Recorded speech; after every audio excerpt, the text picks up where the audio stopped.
Isaiah 40 verse 6. Yes. You found another one? Yeah, it says, a voice says, call out. Then he answered, what shall I call out? All flesh is grass. Yes, that's the one I was looking for. And all its loveliness is like the flower of the field. Yeah, that's the one I was thinking of. Yeah, all flesh is grass. Yes, he got that. So Peter and Isaiah saying the same thing. What was that, And we Soto? know Isaiah was first. So Isaiah Peter, 40 verse 6. so Peter was quoting Isaiah. We can safely say that. Right. So once we get the interpretation, we realize that this is symbolic, and the Lord says He's going to bring, when the first trumpet, the angel sound, He's going to blow. So somebody may ask, why would the Lord be bringing judgment upon His people? Well, Peter answered you. Peter will answer.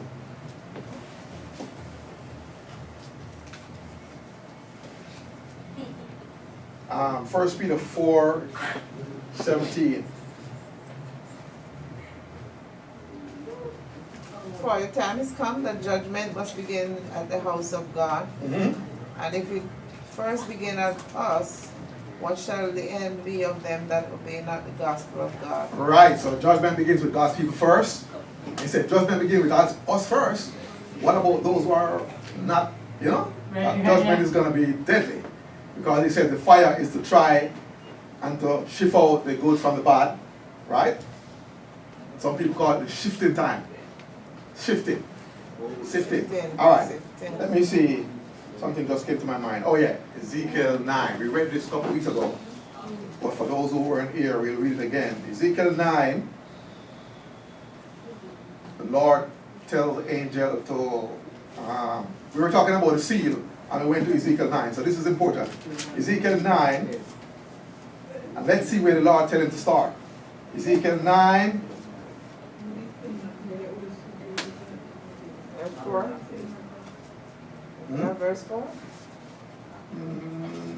God said, go to the midst of the city, to the midst of Jerusalem. Yes. Set a mark upon the foreheads of the men, that Zion cry for all the abominations that be done in the midst thereof.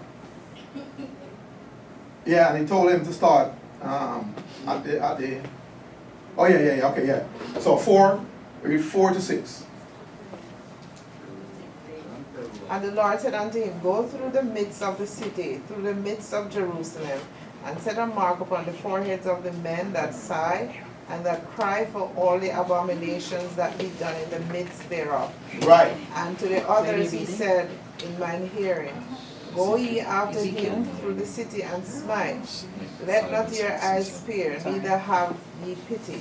Slay utterly old and young, both maids and little children and women.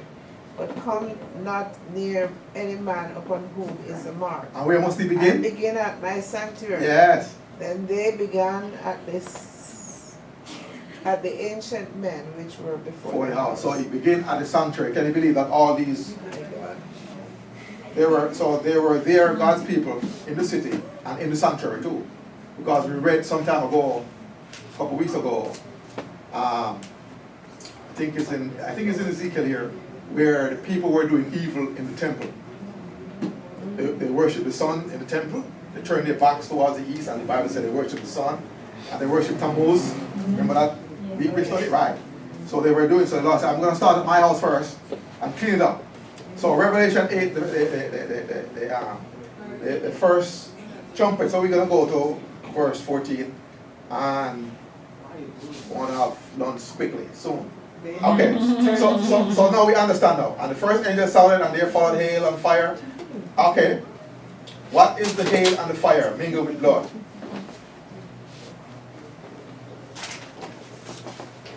So you see hail and fire mingled with blood. We have to go back to remember the plagues. There was hail, there was blood, right? So we think of all those things that the Lord is going to use for punishment upon the third of those who proclaim to believe on him. He's going to set an example.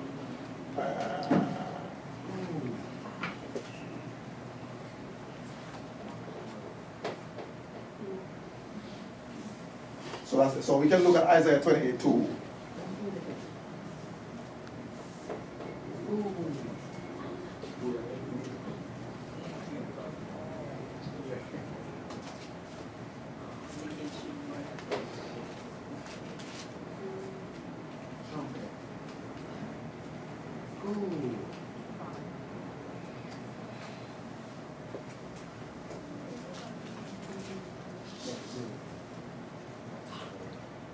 Isaiah 28, 2.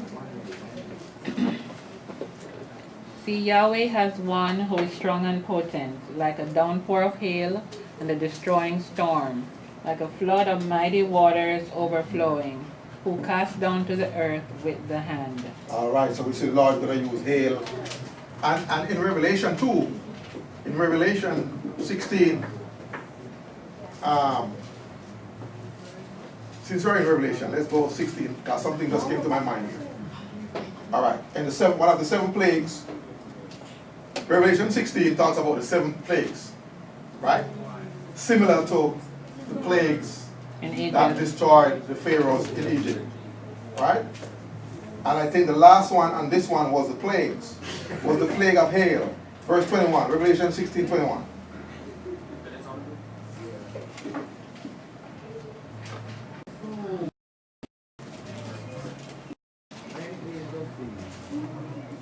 This plague, I'm just explaining what hail, that the Lord uses hail. But this hail here is actually on those who are disobedient. And it says, and there fell upon men a great hail out of heaven. Right? So we see the Lord use the same thing here. So now that we have that picture here now, once we read in the Revelation, especially verse 8, chapter 8, sorry, talks about the third. And then chapter 9 continues with trumpets, and there's no third mention in there. It keeps saying the earth. So that is now, The 1/3 that's left. no, that is referring to the disobedient, the wicked. Oh, okay. After he has done with his people, and some of them obviously are going to go over to The the disobedient. disobedient side. After he shifts them out with his punishment. Remember, he says we are going to be like gold tried in the fire. All right, so you're going to have, in everything you're going to have the bad side. If you know anything about chemistry and, Metallurgy. what's the name? Metallurgy. Yes, you always have something left back in the fire. The dross. Yes, that's the word. Dross, okay. They don't want that part, that's the bad side. Leave it alone, yeah. But in life, we also have a lot of bad things happening which we push to the side. Yes, yes.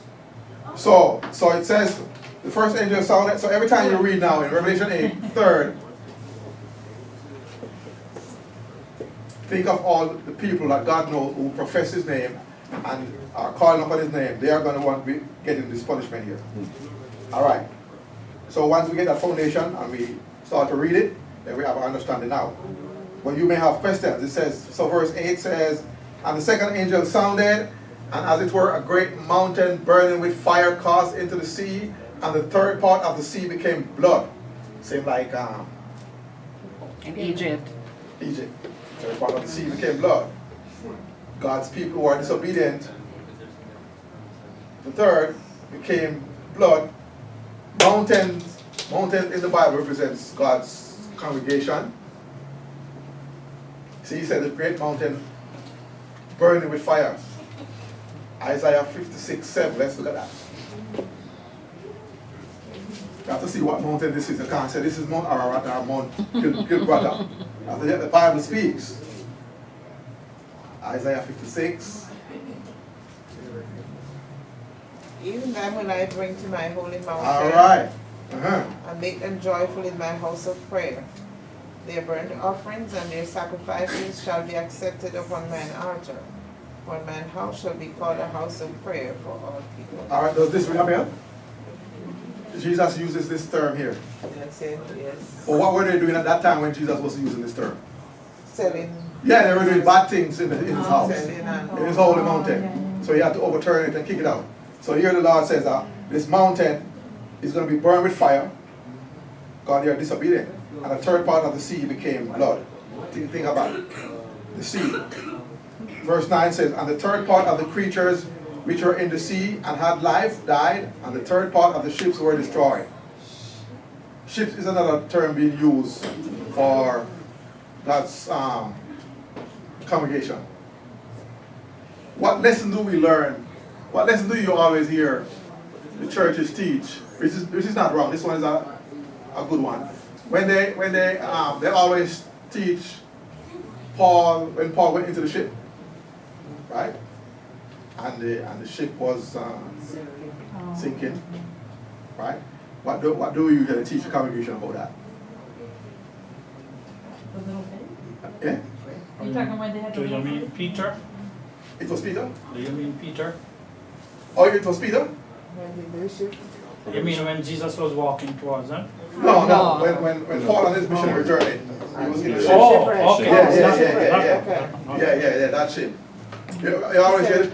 They will lose the ship, but our life will be saved. Yes, you may lose the ship, but your life is. And they would say, If they don't, because they were trying to basically take out the stuff and get off the ship. yes, And Paul said, well, if you try to do that, you can be saved. But yes, exactly. if everybody, you're going to lose the ship, but if you remain, everybody Yes, will be he saved. said, stay in the ship. Mhm. That's what he's saying, stay in the ship. Don't give up on faith, stay in the ship. So they would say, so some people use that term and say, stay in the church, don't leave, because they know that's what it means.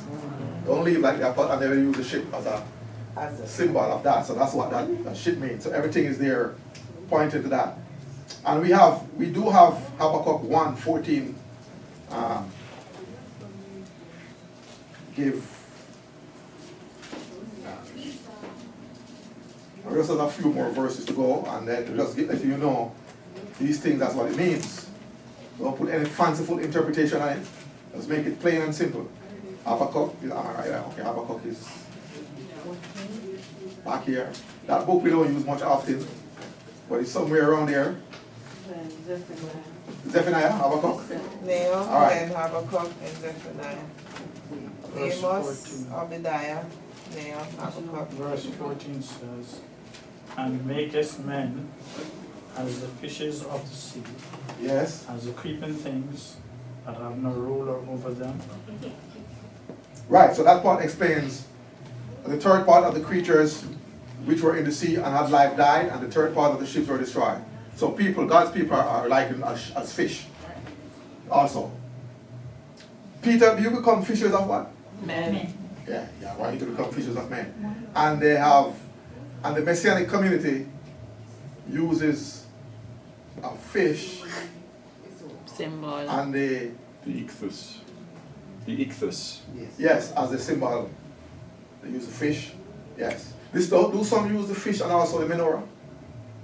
Yeah. Stop David. Or Star of David. Yes. Yeah, they use that as the symbol. So that's what these symbols mean in there. Okay, so let's look at verse 10 now. In Revelation. Now, Revelation 8, 8, verse we're going 10. down the line. And the third messenger sounded, and a great star fell from the heaven, burning like a torch. And it fell on a third of the rivers Right. and on the fountains of water. And we know what did Yeshua said is the fountains of waters. He called himself, he's the fountain of living water. Drink of me. Right? Same scenario. But he said a third, so it's God's people who receive the fountains of living water, misbehaving, so he's going to be punishing them. Right? And it mentioned star. Let's do, okay, so before we interpret star, look what it said the star is. In verse 11. Oh, and the name of the star is called Wormwood. And a third of the waters became wormwood, and many men died from the waters because they were made bitter. Wormwood is a bitter plant. Oh, because I think the star was called bitterness. Yes. It's poison. Yes, poison. Yes. Jeremiah 23:15. Let's look at that. Jeremiah.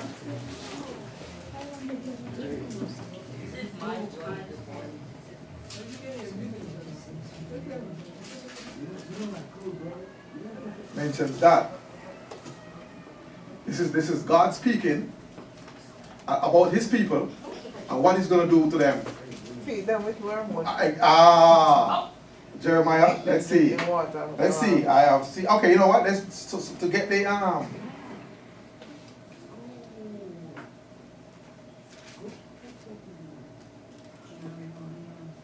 Let's do from verse 13 to 15 and we get the message. Jeremiah, what chapter?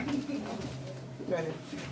Jeremiah 23, 13 to 15. This is God's people now, you know. It's not outsiders. And see what he says he's going to do and compare that to Revelation to show you that we're on the right path. We're not making things up here. Jeremiah 23, 14. 13 to 15. And I have seen the folly in the prophets of Shamaron. They prophesied by Baal and led my people Israel astray. And among the prophets of Yerushalayim I have seen a horrible matter, committing adultery and walking in falsehood, and they strengthen the hands of evil ones so that no one turns back from his evil. All of them are like Sodom to me, and their inhabitants like Gomorrah. Therefore, thus says Yahweh of hosts concerning the prophets, see, I am making them eat wormwood, and shall make them drink poisoned water. Yes. For defilement has gone out into all the land from the prophets of Yerushalayim. All right, read verse 16 too. That's to complete it. Thus says Yahweh of hosts, do not listen to the words of the prophets who prophesy to you. They lead you astray. They speak from a vision of their own heart, not from the mouth of Yahweh. All right, so the Lord says he's gonna give them wormwood. You see the same thing? Wormwood to drink. Say that to his people, because they're not doing the right thing. You remember when they were in the wilderness? And I think that was the first. Yeah, the water was bitter. Mara. Yeah. Yes. Water was bitter. Yes, that's true. And what did Moses And the do? Lord was testing them really because he Yeah. knew Through the they were stick going to and pass the by. branch. Yes, he put a branch in and it became, they say Yeah. sweet, but Yeah. drinkable now. Yeah. Yeah, refreshing. So does that That's branch like- refer Jesus? It should, Yes, Yes. of course, he's the branch. Yes, Branch of David. Yeah. of course. All right, so we're coming to a close. This is just a quick one. Verses 12 now is very interesting. Still talking about God's people. Everything is symbolic. It says, and the fourth angel sounded, and the third part of the sun was smitten, and the third part of the moon, and the third part of the stars. So as the third part of them was darkened, and the day shone not for the third part of it, and the night likewise. So Okay, we that's a know lot. in the scripture, we know Yeshua represents also the sun, but in the scriptures, the sun, moon, and star represents something. That was Joseph's father, Yes. mother, and his children. I don't remember the verse right now, but it's in Genesis Brothers. somewhere. Where remember when Joseph got the dream? Right. Yes. And Sun, moon, and the star. Yeah, the sun, the moon, and the star.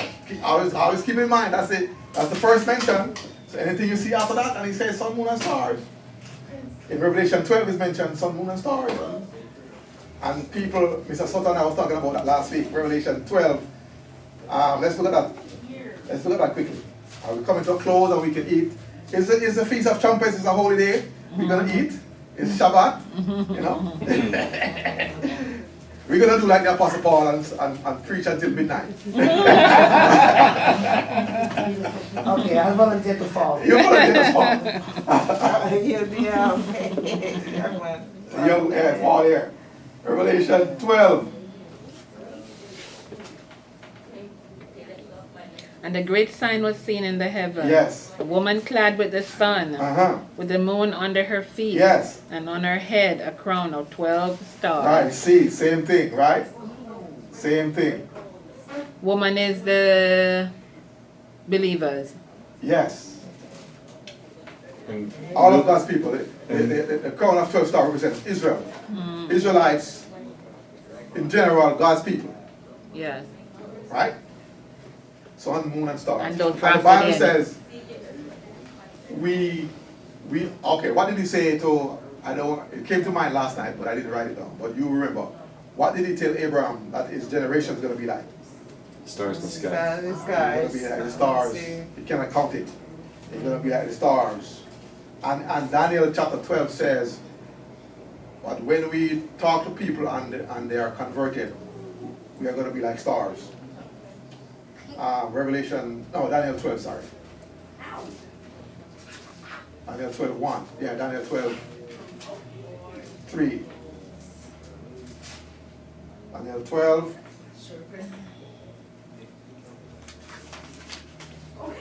Right, let's do, we can read it. This is in line also with when Jesus is coming the second time. Are you sure? Let's do 1 to 3. Daniel 12, 1 to 3, but verse 3 is the main one for as we are zoom in on. What read 1 to 3 so we can get it. Now at that time, Michael, the great prince who stands guard over the sons of your people, will arise. There will be a time of distress such as never occurred since there was a nation until that time. And at that time your people, everyone who is found written in the book, will be rescued. Many of those who sleep in the dust of the ground will awake, these to everlasting life, but the others to disgrace and everlasting contempt. Those who have insight will shine brightly like the brightness of the expanse of heaven. Yes. And those who lead the many to righteousness like the stars forever and ever. All right, those that lead many to righteousness is going to be like the stars forever because they are light. All those elements represents light. Light. Right? So when the Lord says he's going to bring a third and a third shall have no light, that means that his people, people shall seek truth and cannot find it because his people are nowhere to be found. Remember it says in Amos 8. Amos, let's look at that. Amos. Is that one about when there would be a Yes, famine? I know where you're going. Yes, exactly. That's the same one. I love that verse. Amos chapter 8.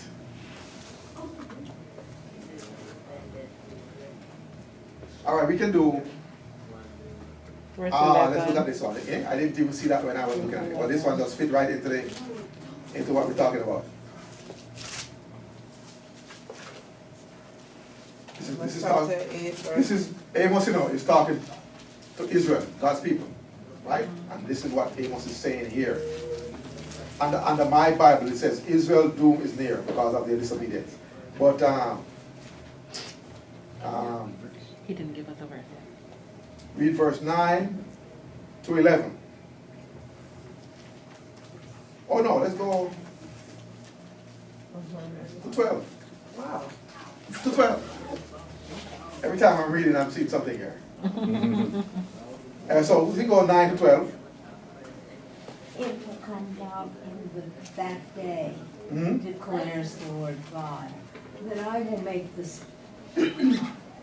the sun go down At noon. They- I mean, that could be literal too, but it's symbolic, light that is shining, I shall make it go down because there's no light in you. That's what he's actually saying, yeah.